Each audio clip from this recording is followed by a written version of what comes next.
Sean bienvenidos, estimados estudiantes, a esta primer tutoría del curso de Finanzas de Corto Plazo. Daremos inicio con el capítulo primero. En este vamos a tocar aspectos generales tales como las tres áreas básicas de la administración financiera, metas y responsabilidades de las empresas, las funciones del gerente financiero, formas básicas de organización e instituciones y mercados financieros, así como su importancia. Cabe resaltar la importancia de leer el capítulo primero para poder ampliar esta serie de conocimientos en general. Vamos a dar inicio con el concepto de lo que son las finanzas. Las finanzas, dice nuestro autor Kidman, que son el arte y la ciencia de administrar el dinero. Al igual que nosotros individualmente nos ocupamos de nuestros gastos y de nuestros ingresos y tratamos de invertir nuestros ahorros, las empresas entonces tratarán de invertir el dinero de los inversionistas. Más bien, de incrementar el dinero de los inversionistas, reinvertir las ganancias y distribuirlas entre ellos mismos, los socios. De aquí podemos entonces definir tres áreas básicas de la administración financiera o bien podemos decir aspectos generales. Se puede decir que son la decisión de inversión, decisión de financiamiento y decisión de administración de bienes.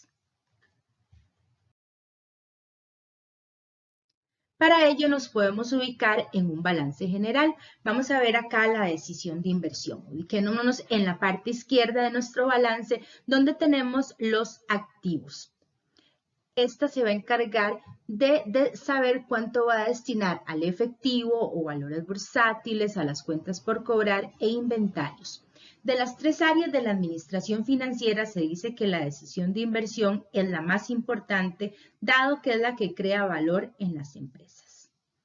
En cuanto al área de financiamiento, podemos ubicarnos en la parte derecha del balance general, donde tenemos las deudas y los socios básicamente. Hay empresas que trabajan con deudas, sin embargo hay algunas que tienen cero deudas. Una de estas en la historia ha sido Apple. Apple en algún momento ha tenido cero deudas. También podemos fijarnos un poco en las utilidades retenidas. Esta cuenta vale la pena quedarnos a estudiarla un poquito, dada su estrecha relación con la ganancia de los socios. Entre más utilidades retenidas tenga una empresa, menos dinero habrá para los socios. Esto no significa que las utilidades retenidas sean efectivo, sin embargo, se utiliza para financiar activos. Y finalmente tenemos la administración de bienes. Para la administración de bienes nos podemos volver a ubicar en la parte izquierda de nuestro balance y podemos decir que cuando una empresa tiene mucho de este lado, tiene mucha liquidez para ir saldando sus deudas conforme se le van venciendo. Ahora bien, se debe de cuidar que no haya demasiado de este lado porque mucho dinero en ese campo podría entorpecer el giro del efectivo o el giro en general del negocio, dado que se tienen dineros estancados que se podrían poner a producir. Hasta ahí entonces la explicación de nuestras tres áreas básicas de la administración financiera plasmadas en un balance general. Hablemos de la meta de la compañía. La meta de la compañía dice que es maximizar la riqueza de los dueños. Sin embargo, debe tomar en cuenta los otros grupos de interés. ¿Quiénes son? Los clientes, los proveedores y los empleados. Se dice que tenemos que tener clientes satisfechos con su producto o servicio y que esté acorde al precio que les ofrecemos. Los proveedores también deben de estar conforme con sus pagos a tiempo y empleados definitivamente que estemos contentos y no estemos deseando irnos a otra empresa.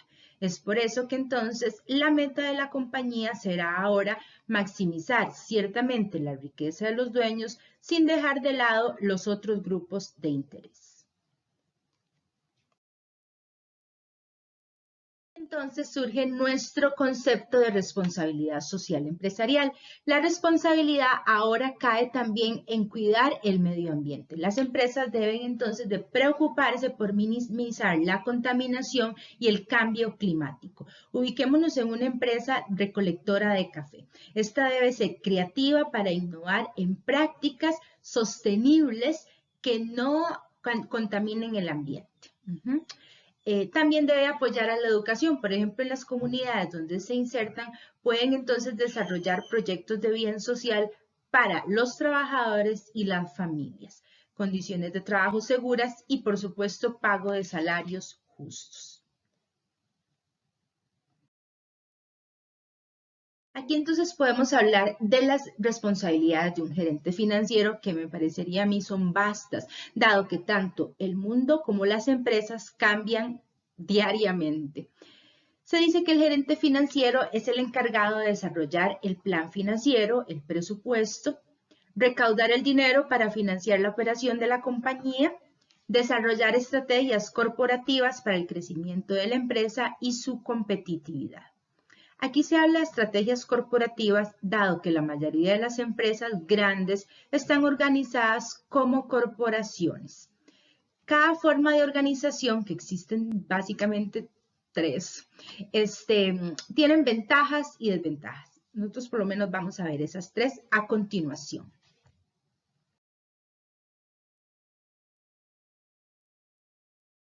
Formas básicas de organización. Existe primero la propiedad única. Como lo dice su mismo concepto, es un solo propietario. La sencillez es la gran virtud de esta forma de organización, contrapuesto a que cae toda la responsabilidad sobre el dueño. A esto se le llama una responsabilidad ilimitada, dado que entonces si hay una demanda, por ejemplo, entonces los bienes personales de él se le pueden confiscar fácilmente. Tenemos las sociedades entonces es más de un dueño. Los propietarios contribuyen cada uno con capital personal. Cada socio, por ende, entonces puede comprometer a la sociedad con sus acciones. Y se dice además que en el caso de retiro de uno de los socios o muerte de alguno, reconstruirla es un asunto difícil. Sin embargo, una gran ventaja de las sociedades es que, en definitiva, los que prestan dinero a esta están más tranquilos de que podrían tener sus pagos, porque dado la forma fácil de obtener capital, pues todos los propietarios contribuyen de manera personal.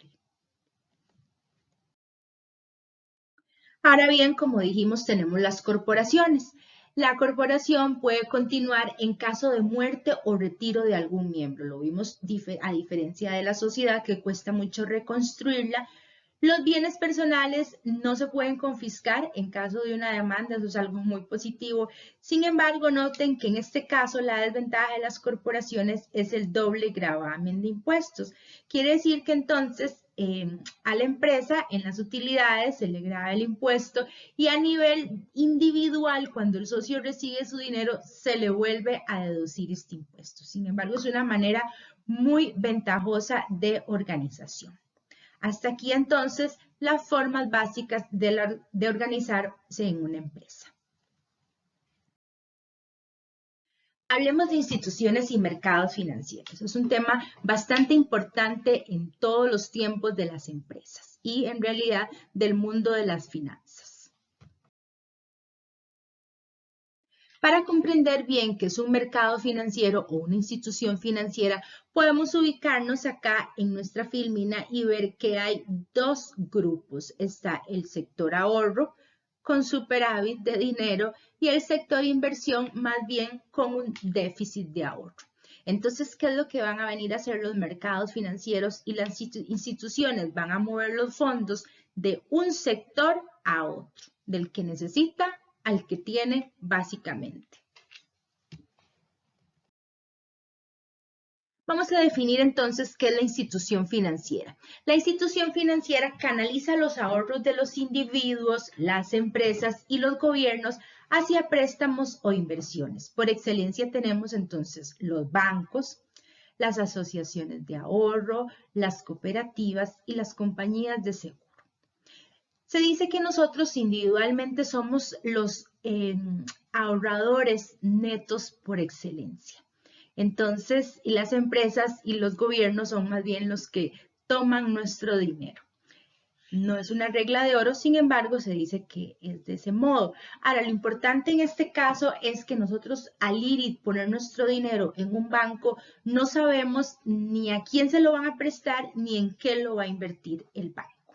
Ya vamos a ver por qué digo eso a diferencia de las otras. En el caso del mercado financiero, son foros en los que los proveedores y los solicitantes de fondos realizan transacciones de manera directa. En este caso, vean la diferencia de lo que hablaba anteriormente. Los proveedores de fondos saben a quién se presta su dinero y en qué se invierte en el mercado financiero, a diferencia de la institución financiera.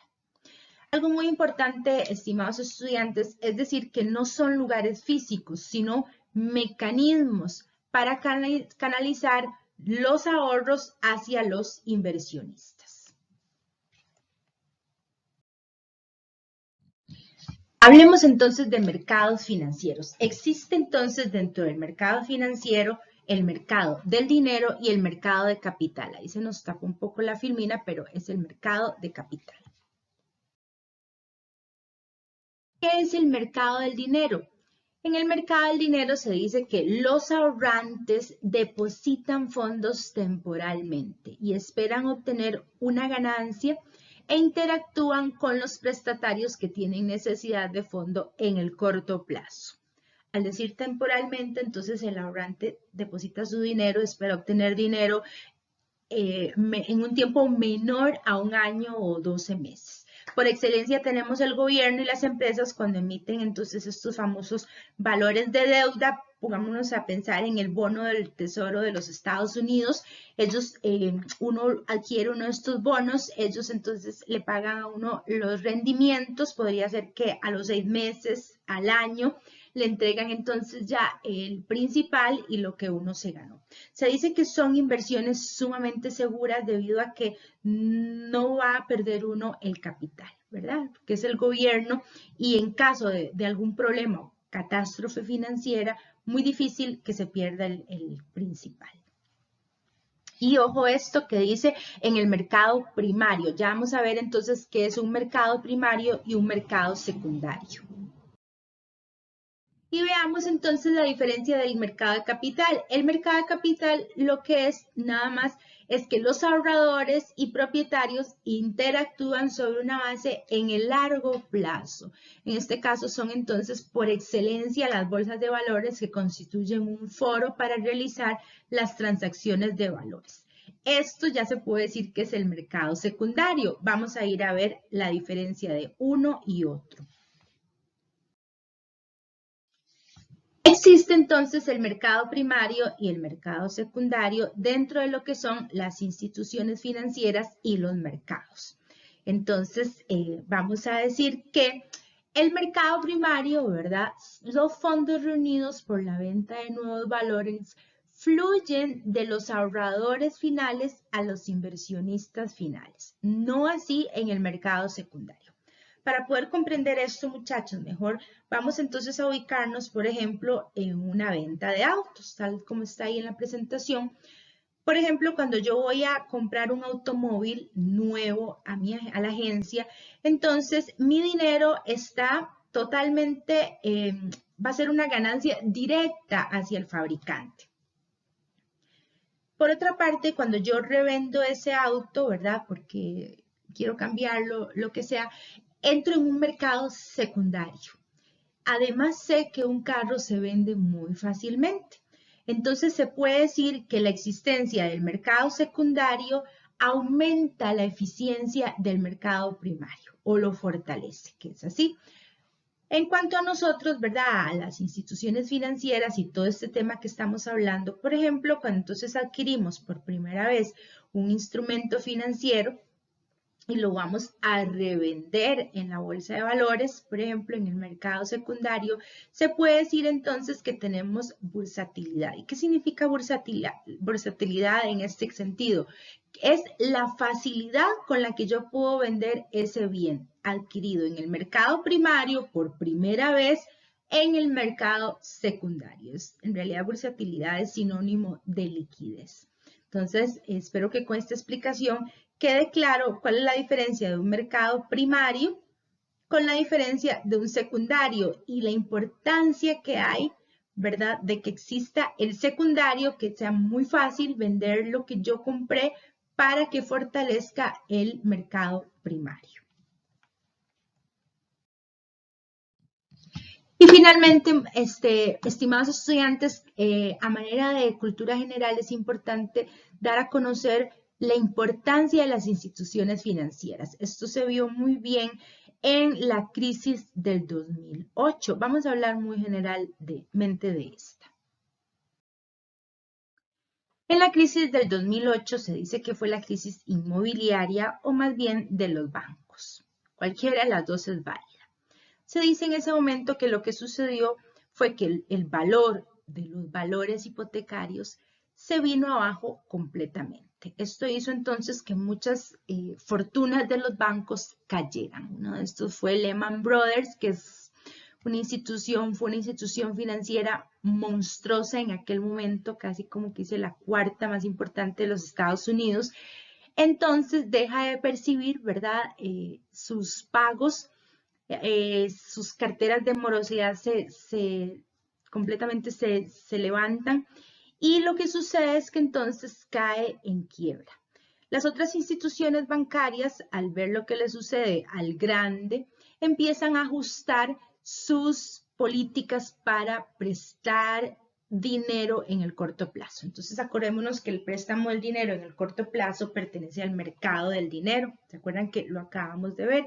Entonces, muchas empresas que se sostienen de los préstamos en el corto plazo de las instituciones financieras, en definitivamente se desplomaron, ¿verdad? Entonces se dice que pues en Estados Unidos el desempleo alcanzó un 10%.